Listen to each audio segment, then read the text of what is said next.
नाज़िन, हालानी में government retired teachers association तरफां group insurance, बैनुअल fund, सेहत कार्ड और पेंशन में इजाफे समेत ॿियनि हक़नि जी हासिलात लाइ गॾिजाणी कोठाई वई आहे। उन हवाले से ॾिसूं था शफ़ीक कुरैशी की report. Government retired teacher association ज़िले नौशेरो फिरोज़ पारां ग्रुप इंश्योरेंस, बैनुअल फंड, सेहत कार्ड समेत रिटायर्ड मुलाज़मन के हक़नि जी हासिलात ऐं जायज़ मुतालबनि जी मजता लाइ गॾिजाणी मरकज़ी सदर ज़मीर ख़ान की सदारत में हालानी हाई स्कूल में थी गुज़री। गॾिजाणी में मरकज़ी जनरल सेक्रेटरी अब्दुल खोसो, मरकज़ी अगवान अज़ीज़ुल हंगोरो, मोहम्मद बख्श महर, सदर ज़िला सखर अब्दुल मजीद समेत नौशेरो फिरोज़ में आयल रिटायर्ड उस्तादन आई मुलाजमन वॾे अंग में शिरकत कई। इन मौके ते ज़िले नौशेरो फिरोज़ लाइ इतफ़ाक़ी राय सां बचल हिंगोरो के सदारत लाइ चूंडियो वियो। गॾिजाणी में शरीक मरकज़ी अगवाननि आवाज़ न्यूज़ सां ॻाल्हाईंदे चयो त जीअं ग्रुप इंश्योरेंस हर महीने कटियो थो वञे, अरबे खरबे रुपया आहिनि। जेकॾहिं जीपी फंड कटिजे थो वापसि मिले थो, ग्रुप इंश्योरेंस कटिजे थो वापसि छो थो मिले। उन सां गॾु महांगाई एतिरी अॻाटे टोड़ महांगाई आहे, 30 या 35 हज़ार पेंशन मां पूरी नथी पवे।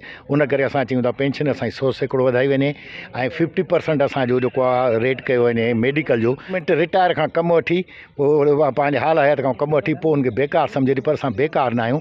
हीअ सोने जहिड़ा उस्ताद आहिनि ऐं ॿिए खे करे रहिया आहिनि ऐं पंहिंजा पेट के शहर हालानी में आए हैं, जहाँ पर तमाम नौशेरो फिरोज़ के असातिज़ा जमा हुए हैं। जो हम तहरीक चला रहे हैं, 30 मई से हमने पूरे सिंध में मुजाहरे किए थे कि हमारे जीनियन मसले जो हैं वो गवर्नमेंट ऑफ सिंध हल नहीं कर रही है। 5 साल से हम रोडों पर खड़े हुए हैं, लेकिन इनमें कोई भी शर्म हया नहीं कि वो हमारे मसले की तरफ बढ़ें।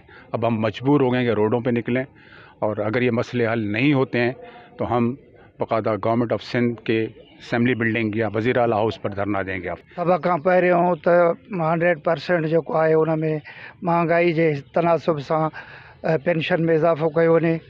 ॿियो ग्रुप इंश्योरेंस उहा रक़म आहे जेका असांजी सैलरी मां कटी वई आहे। ॿिया सूबा उनखे अदा कनि था।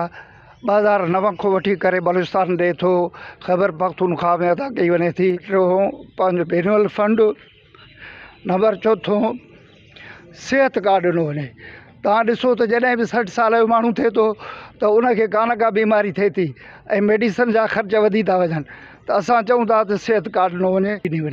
रिटायर उस्तादनि जा मुतालबा गवर्नमेंट जे अॻियां पेश कया आहिनि, उनजे लाइ इहा तहरीक बि हले पई थी। असांजो बि इहो पुरज़ोर मुतालबो आहे। असां पंहिंजा 60 साल गवर्नमेंट खे ॾिना, हिन क़ौम खे ॾिना।